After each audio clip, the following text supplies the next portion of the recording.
స్థానిక సంస్థలకు ఎన్నికలు అనగానే ఒక రేంజ్ లో హడావిడి ఉంటుంది. అసెంబ్లీ, పార్లమెంట్ ఎన్నికల కంటే స్థానిక సంస్థల ఎన్నికలకు రాజకీయ పార్టీలు ఎక్కువగా కసరత్తు చేస్తూ ఉంటాయి. స్థానిక సంస్థల్లో గెలిస్తే క్షేత్రస్థాయిలో పట్టు నిలుపుకోవచ్చు అనేది రాజకీయ పార్టీల వ్యూహం. స్థానిక సంస్థల ఎన్నికల్లో గెలవడం ద్వారా సార్వత్రిక ఎన్నికలకు మరింత బలంతో వెళ్ళవచ్చు అంటూ ప్రణాళికలు సిద్ధం చేస్తూ ఉంటాయి. ఇక గ్రామాల్లో పరువు ప్రతిష్టలకు ఈ ఎన్నికలు వేదికగా నిలుస్తూ ఉంటాయి. అయితే రాష్ట్రంలో అధికారంలో ఎవరున్నా సరే గ్రామాల్లో మాత్రం ఆధిపత్యం రేంజ్లో ఉంటుంది. ముఖ్యంగా రాయలసీమ, పల్నాడు ప్రాంతాల్లో ఈ వాతావరణం ఎక్కువగా కనిపిస్తూ ఉంటుంది. ఇప్పుడు ఆ యుద్ధానికి రంగం సిద్ధమవుతోంది. ఆంధ్రప్రదేశ్ రాష్ట్ర ఎన్నికల కమిషనర్ నీలం సాహ్ని అన్ని జిల్లాల కలెక్టర్లకు లేఖలు రాశారు. స్థానిక సంస్థల ఎన్నికలు నిర్వహించేందుకు కసరత్తు మొదలు పెట్టాలని ఆ లేఖలో కోరారు. వాస్తవానికి 2026 ఏప్రిల్ వరకు కూడా స్థానిక సంస్థల ఎన్నికలకు గడువు ఉంది. కానీ గ్రామ పంచాయతీలకు, మున్సిపాలిటీలకు, నగరపాలక సంస్థలకు గడువు కంటే 3 నెలల ముందే ఎన్నికలు నిర్వహించే అధికారం ఎన్నికల సంఘానికి ఉంటుంది.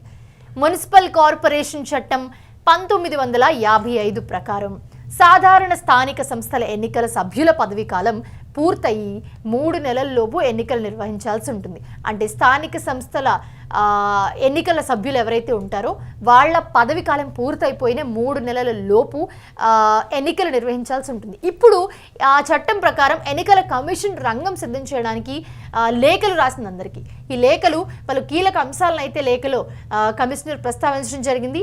రాష్ట్ర వ్యాప్తంగా వార్డుల పునర్విభజన మొదటిది, రెండవది రిజర్వేషన్ల ప్రక్రియ అక్టోబర్ 15 లోపు పూర్తి చేయాలని చెప్పి చాలా క్లియర్గా దాంట్లో రాసుకొచ్చారు. అక్టోబర్ 16 నుంచి నవంబర్ 15 లోపు ఓటర్ల జాబితాను సిద్ధం చేసి ప్రచురించాలని చెప్పి ఆదేశించారు. నవంబర్ 1 నుంచి 15 లోపు ఎన్నికల అధికారుల నియామకాన్ని పూర్తి చేయాలని కూడా పేర్కొన్నారు. పోలింగ్ కేంద్రాల ఖరారు, బ్యాలెట్ సిద్ధం చేయడం నవంబర్ 16 నుంచి 30 లోగా పూర్తి చేసి రిజర్వేషన్లు 15 లోపు ఖరారు చేయాలని రాజకీయ పార్టీలతో డిసెంబర్ చివరి వారంలో సమావేశాలు నిర్వహించి వారి సలహాలను లేదా అభ్యంతరాలను స్వీకరించాలని పేర్కొన్నారు.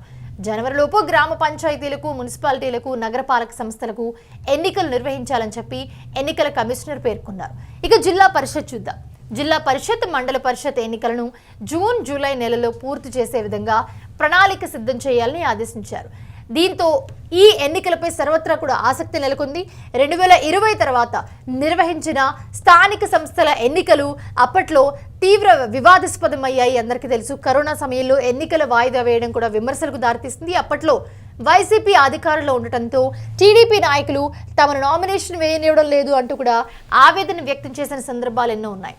శాంతి భద్రతల సమస్య కూడా అప్పట్లో చర్చనీయాంశంగా మారింది. రాయలసీమతో పాటుగా నరసరావుపేట పార్లమెంటు పరిధిలో చోటు చేసుకున్న ఘటనలు దేశవ్యాప్తంగా సంచలనమయ్యాయి. దీంతో రాబోయే స్థానిక సంస్థల ఎన్నికలను ఎన్నికల సంఘం ఎలా నిర్వహించబోతుందో అనే ఆసక్తి నెలకొంది. ఈసారి కూటమి అధికారులు ఉండటంతో ప్రభుత్వానికి ఎన్నికల నిర్వహణ తలనొప్పిగా మారే అవకాశం ఉండొచ్చు. ఇటీవల పులివెందుల జిల్లా పరిషత్ ఎన్నిక రాష్ట్ర వ్యాప్తంగా సంచలనమైంది. టీడీపీ అధిష్టానం ఇక్కడ ఫోకస్ పెట్టడంతో ఎన్నికల సంఘం అధికారులు ఏకపక్షంగా వ్యవహరించారని కూడా విమర్శలు వచ్చాయి. మరి వచ్చే ఏడాది జరగబోయే స్థానిక సంస్థల ఎన్నికల్లో విమర్శలకు అవకాశం ఇవ్వకుండా ఎన్నికల సంఘం నిర్వహిస్తుందా, స్వతంత్రంగా నిర్వహించే స్వేచ్ఛ ప్రభుత్వం కల్పిస్తుందా అనేది వేచి చూడాలి.